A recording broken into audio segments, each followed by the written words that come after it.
video.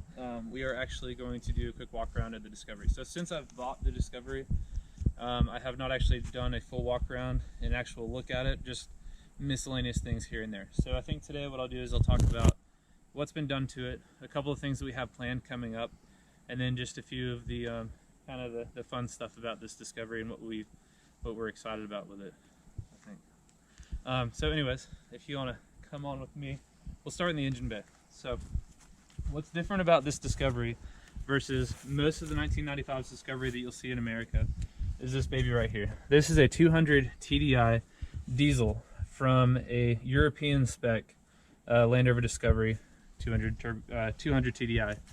So the 200 TDI that comes out of Discovery, a few noticeable points. It went off. Did it? No, it's still fine. Oh, okay. Screen saver. So a few noticeable points about the 200 TDI Discovery that comes from Europe. The Europe spec is actually like 20 more horsepower than the one that comes in Defender. So it actually does have a little bit more power. Not super noticeable in comparison to the V8s, but it does have a little bit more power. And overall, it's a pretty, it's a good motor. It's a really good motor. But they're kind of hard to come by on parts. Like, they didn't make it for very long, so it's kind of a, you know, kind of not necessarily a rare motor, but it's just not as common as like the 300 TDI or the TD5.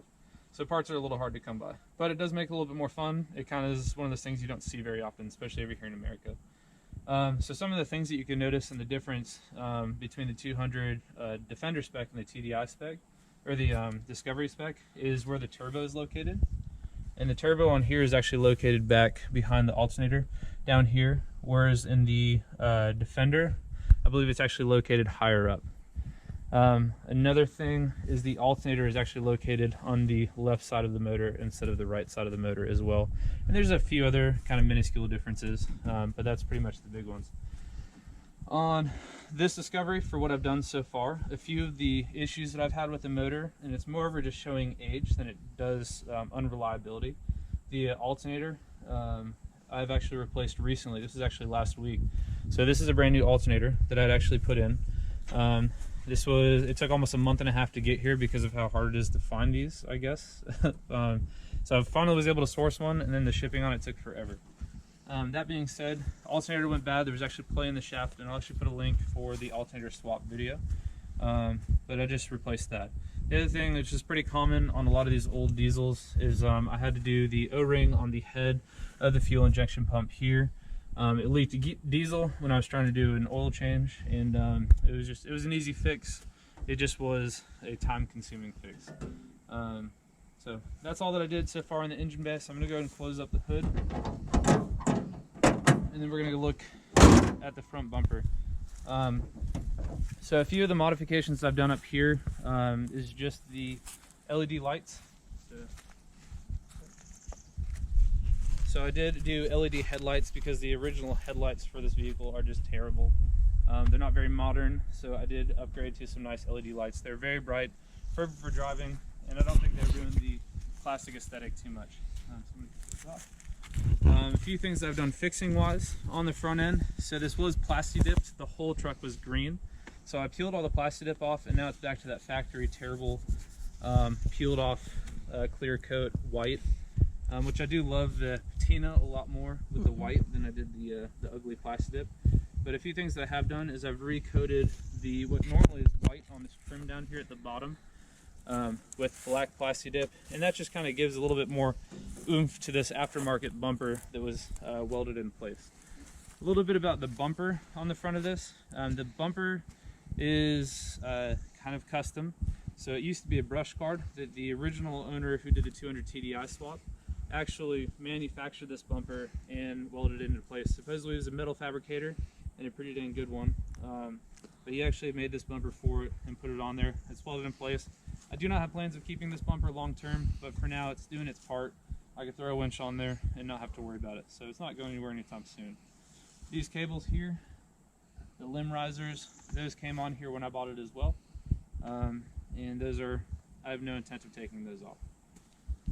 Come on over here. We'll go through the outside of the vehicle first, so we'll keep going. One of the biggest upgrades I've done since I've gotten the Rover is new windshield wipers. These blades, Rain-X, phenomenal. Just 9-day difference.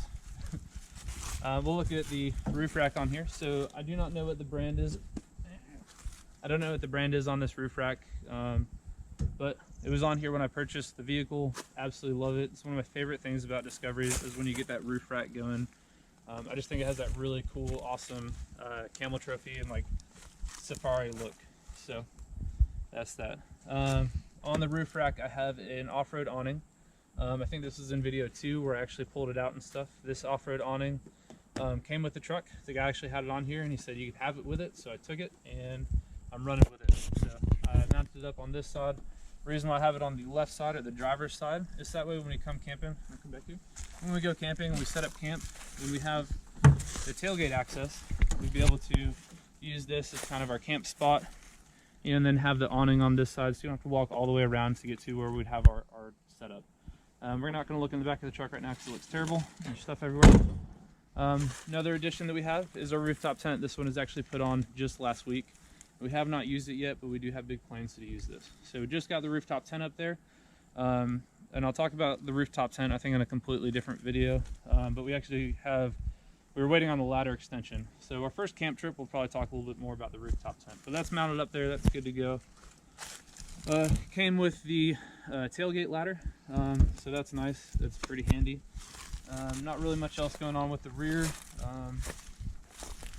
Mud boards are kind of a necessity, obviously, for overlanding, off-roading, camping, all that stuff. It's nice to have them. So I got these mounted up. These are just ratchet straps. They're mounted up to the roof rack. They haven't gone anywhere. They're not loose. They're on there pretty good. So that is that. Disco Isn't Dead stickers. Matches the shirt. I know. Shout out to Disco Isn't Dead 4x4. Check them out. They got some awesome disco products. Not a plug. What was I going to say? They're not sponsoring this by any means, but you know, why not? So we'll get on the inside now. Actually, one last thing before we get on the inside. We got our old classy mud flaps. So if you want to step into the back, actually, get a good shot of this. So the mud flaps were non-existent when I bought the Rover, and it was actually one of the first upgrades that I decided to do. Reason being is because I think every classic or old Land Rover should definitely have mud flaps. It's one of my favorite accessories on them. I just think they look awesome. So take a step back really quick and we'll look at the actual overall aesthetic of it after pulling off all that green plastic dip. So you'll see it's all that the factory white now, minus some paint defects, which is totally cool. No big deal. So we're gonna hop inside the truck now and talk about a few things. So obviously the floorboards is probably going to be the first thing that catches your eye, and the floorboards are terrible. This is a work in progress. There are holes everywhere, it's rusty, and it is really bad.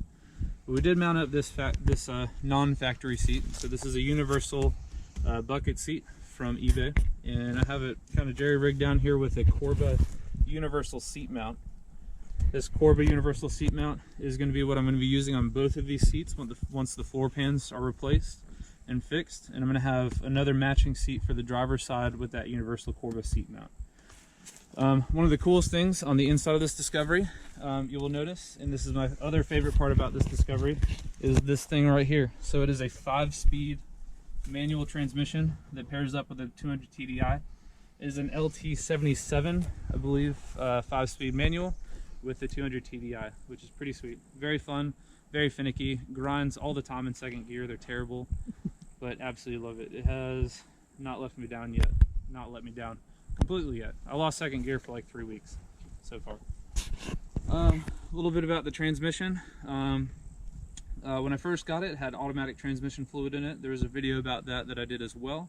Currently I'm running MTL Redline fluid in there, and it's been a lot better since I made that switch. So that was a plus. A couple more things that are going on inside the cab. I actually have one of these on order, but you see where it looks like something blew up out of the center console. That's actually getting replaced in the next few weeks, so I'm going to be replacing that whole center radio console area. So that's pretty much it right now. As for a walkthrough, there's going to be a lot of projects coming up and a lot of things I'm going to be doing as we get further into it, but I think that's a pretty good start for the walk around. So I really hope you guys enjoy the videos we have coming up and a lot of things that I'm doing to fix and maintain this Rover. So keep an eye out for a lot of the cool stuff that we're going to be doing. This is going to be our off-road camping truck, so we're going to be doing a lot of trips with it, especially coming up as we're getting into the beginning of summer.